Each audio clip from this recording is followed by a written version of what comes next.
Bella a tutti ragazzi e bentornati sul canale di Polini Motori. Nel video di oggi andremo a parlare di lei, la nuova marmitta di Polini per Enduro e Motard, Polini 4Race 2.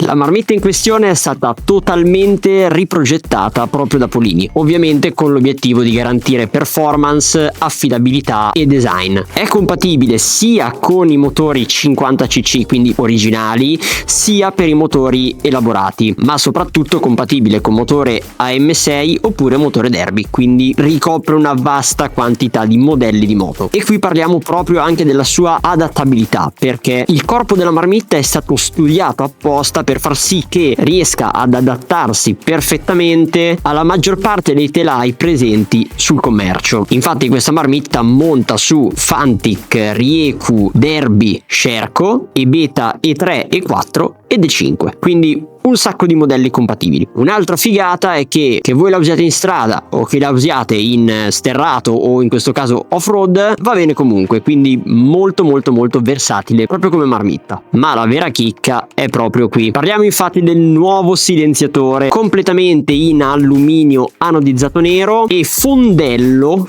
ricavato dal pieno, estraibile. Detto questo, io direi che possiamo andare a vedere come si monta, partendo proprio dal rimuovere la marmitta originale.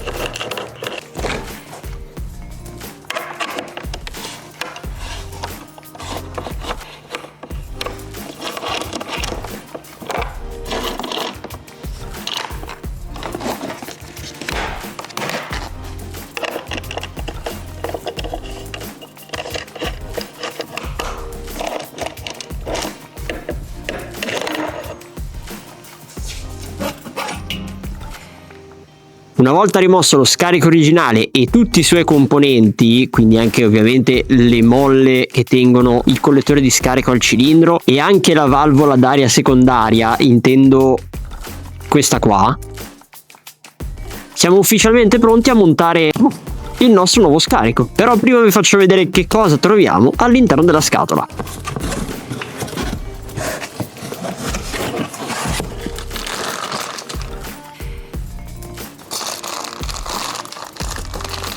Qua c'è la fascetta che tiene il silenziatore con le molle e la boccola in gomma fra espansione e silenziatore.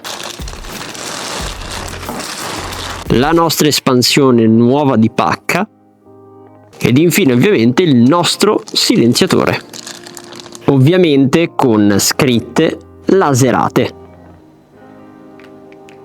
Passiamo ora quindi al vero e proprio atto pratico di montaggio, che in realtà è molto semplice. Innanzitutto, come consuetudine, si consiglia di applicare un velo di pasta siliconica ad alte temperature fra il collettore di scarico e l'imbocco sul cilindro. Secondo step, andremo subito a fissare le molle che tengono tirato lo scarico dal cilindro al collettore. Ecco, in questo caso per mantenere la marmitta in posizione iniziamo già a fissarla con una vite direttamente al telaio, in maniera tale che non possa cadere giù. Fatto questo, passiamo al montaggio delle molle. Iniziamo ad agganciarle ai due piccoli fori posti sul cilindro e dopodiché con un tiramolle andremo appunto a tirare le molle fino a farle arrivare ed agganciare ai due piccoli dentini posti sul collettore di scarico. Mi raccomando ragazzi, sempre attenti agli occhi.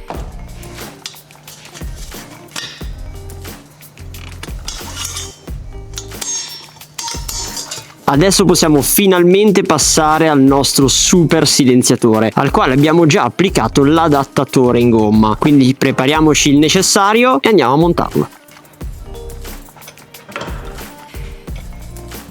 Una volta inserito il nostro silenziatore, posizioniamo la fascetta di tenuta e andiamo a stringerla al telaio tramite una vite a brugola.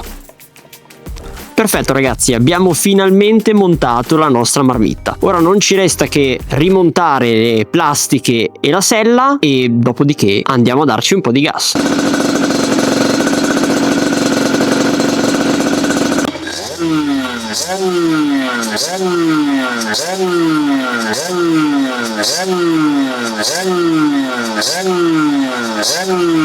Beh ragazzi, direi che suona veramente bene. Detto questo ragazzi, siamo giunti alla fine. Io spero che il video vi sia piaciuto. Se è così lasciateci un like e magari un commento. Io Jack The Rizzer vi saluto e ci vediamo al prossimo video.